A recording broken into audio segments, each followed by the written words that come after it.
Hello everyone, so welcome to this part 2 of our webcast series on feline infectious diseases in catteries.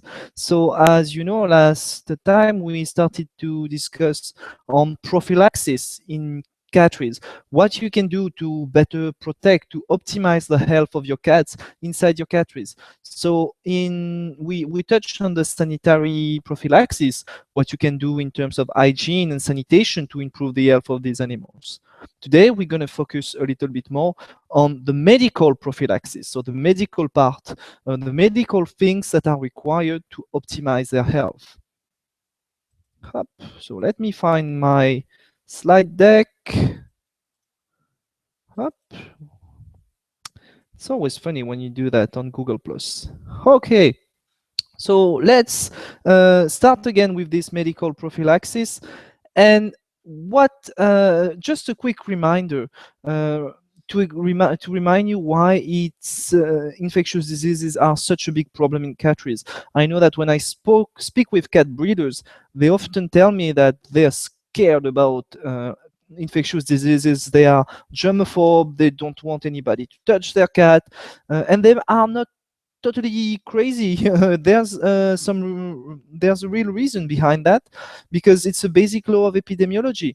The more animals live together, the higher the risk. I showed you these pictures in the last presentation we did, but it's just a reminder that when you have two cats living together at home, you see that one can contaminate the other and vice versa. So the epidemiological risk is true and is quite low. And when you have 4 cats, it's not a big number of cats, but look at the higher number of interactions we can have between these animals. So then higher epidemiological risks, and the more cats you have, the higher the risk, as you can see on this graph. It's an exponential growth. Very quickly, you can reach to risk up to 400, where any pathogen that enter the cattery can turn into a terrible outbreak. So infectious diseases are a concern when you breed cats.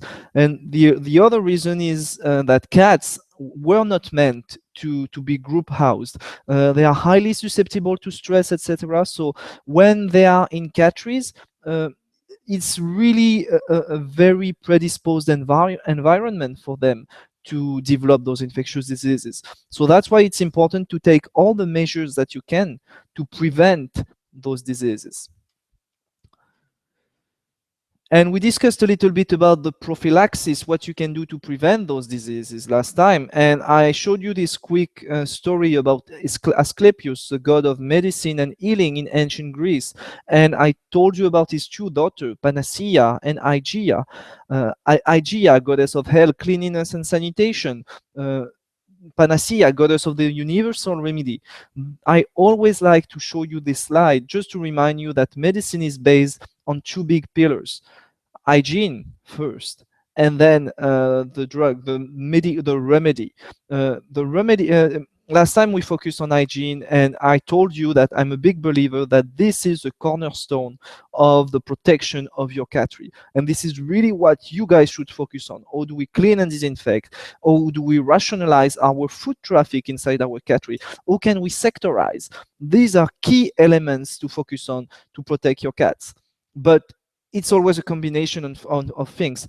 And you also need to discuss the medical prophylaxis, what drugs, what medical techniques you can use to optimize the health of your animals. And this is something you need to discuss with your veterinarian. So when you work inside a cattery, when you have a cattery, it's always important to have a very, very good relationship with your veterinarian, because he will be the one defining those protocols. And those protocols are essential, are part of all those measures you need to take to optimize the health of your animals. So let's dig into this medical prophylaxis. And in fact, in catteries, it stands on 2 main things. The first one is vaccination. So I'm not a vaccine expert. I'm not gonna talk to you during 10 minutes about vaccines, and we could do, I'm sure, talks more than 2, 3, 4, 5 hours on this topic. And I know there are lots of discussion in the breeding world. People say we should stop vaccinating, or we vaccinate too often, etc. That's a discussion which these discussions are important, but I think it's important to keep in mind that vaccines are still one big tool we have to protect our cats against infectious diseases. It's something really important. We today some people discuss that maybe we vaccinate too much, etc. Uh, it might be true in certain cases, but in catteries, when you deal with a cattery, it's so like you cannot get rid of vaccination just like that.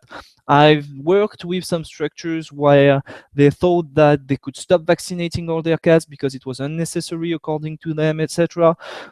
When they stopped, because of the number of animals that were living together, they saw all diseases, well, diseases they thought that were diseases of the past coming back, pan-luke outbreaks, more severe cases of upper rasps, etc.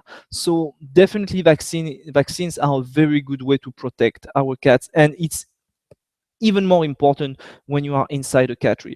So very quickly, the principle behind vaccination is that you will vaccinate the cats with what we call an antigen, something that will stimulate its immune response. And we will stimulate its immune response against some of the most common pathogens we find for cats in the environment. And by doing that, we will use parts of those viruses or bacteria, etc. We will use inactivated versions of those bacteria and viruses, or versions with very low pathogenicity so that they do not induce the disease in the animal. But what we want is to stimulate their immunity so that they will produce something we call antibodies. Antibodies are proteins produced by the immune system of an animal, of an individual, which are kind of little soldiers protecting your animal. So when the antibodies meet the pathogen, they will inactivate the pathogen, and then you obtain what you want, protection. As I said, we have very good vaccine. Take, for instance, the Pan-luke in cats is caused by a parvovirus. When you vaccinate, in most individuals, you will obtain a very strong immune response after 3 days post-vaccination. So it's pretty efficient, and it's today the best way to protect our animals against many of those diseases. But one thing that is important, and I know this is a point that is discussed by many people, protocols may vary, especially when you are in a cattery. So I'm often on social medias and I see people discussing, oh, often should I vaccinate my animal, etc. I think it's important to have this discussion with your veterinarian, because especially in the case of a cattery, the protocols may be totally different from the ones you will find in a single individual, in a single cat living alone at his owner's place. So because you're in a cattery, the frequency of vaccination might increase, and maybe all different vaccines will be proposed to you. So it really depends on your specific environment. And even when you discuss with some of your breeder friends, you will see that maybe your protocols, your vaccination protocols may vary. It's not only a veterinarian thing, it really depends on the environment of the cattery. So keep this in mind. There's no perfect vaccination protocol. It needs to be adapted to your specific environment, to the challenges that are yours in your environment, like the infectious diseases you face in your specific environment. And again, that's a discussion that is important to have with your veterinarian. And as I said, it's still relevant in breeding catteries. Many people, I'm hearing a lot of people saying we shouldn't vaccinate anymore. That would be a bad decision. Vaccination is a great tool. Since it was introduced in veterinary medicine, many diseases that were terrible in the past are now better controlled. So especially when you breed cats, this is something essential to consider in terms of medical prophylaxis. And again, this is an important discussion you need to have with your veterinarian. And let's focus on one specific aspect of vaccination. You know that kittens are more at risk when it comes to infectious diseases. And I'm going to explain you why sometimes we vaccinate them and unfortunately they develop the diseases we just vaccinated them from. So here you see that kittens at birth, they will drink the colostrum from their mother. So you see here, they drink the colostrum of their mother, and they have an increase in the number of antibodies that you find in their blood, because colostrum is the first milk of the mother that contains antibodies that will provide their kittens with their first immune system. It's called passive transmission of immunity from the mother to the kittens. So you see increase in antibody concentration, and this will probably progressively decrease. The amount of antibodies in their immune system, in their blood, is going to decrease progressively because the kittens are getting bigger. Some of those antibodies are going to be destroyed by some pathogens the kitten will meet in your environment. So progressively, the number of antibodies they receive from the mother is decreasing, and what we hope is that then the immune system of the kitten, its own immune system, will take over and be able to protect the kitten. But there are two lines to consider when it comes to this immunity of the kitten. This one is what we call the protection threshold. So when you are above this line, when the antibody concentration in the kitten is above this line, the kittens are protected by the antibodies they receive from their mother. So if you vaccinate them, the vaccine will in fact be inactivated by the antibodies they receive from the mother, because the vaccine contains antigens, and these antigens will be neutralized by the antibodies the mother transferred to the kittens. But there's another line, which is called the vaccine neutralization threshold. So when you are above this blue line here, the vaccine will be neutralized. And you see that there's a gap between those two lines. And let's focus on this specific part, because you see here that when we are below the protection threshold, which means that there are not enough antibodies to protect the kitten, we can still be above the vaccination neutralization threshold, which means that below this red line, there's no more protection. But above this blue line, vaccination will not be fully efficient. So this is what we call the critical period, or also the immunity gap in kittens. And this period is problematic because you see that if you vaccinate during this period, the vaccine will be inactivated by the antibodies of the mother, but it will not stimulate the immune system of the kittens. So you vaccinate them hoping they will be protected, but it will not work. And very often people blame the vaccine and they say, oh, the vaccine doesn't work properly. It's not the vaccine that doesn't work properly. It's just that, unfortunately, the kitten was vaccinated at the wrong time.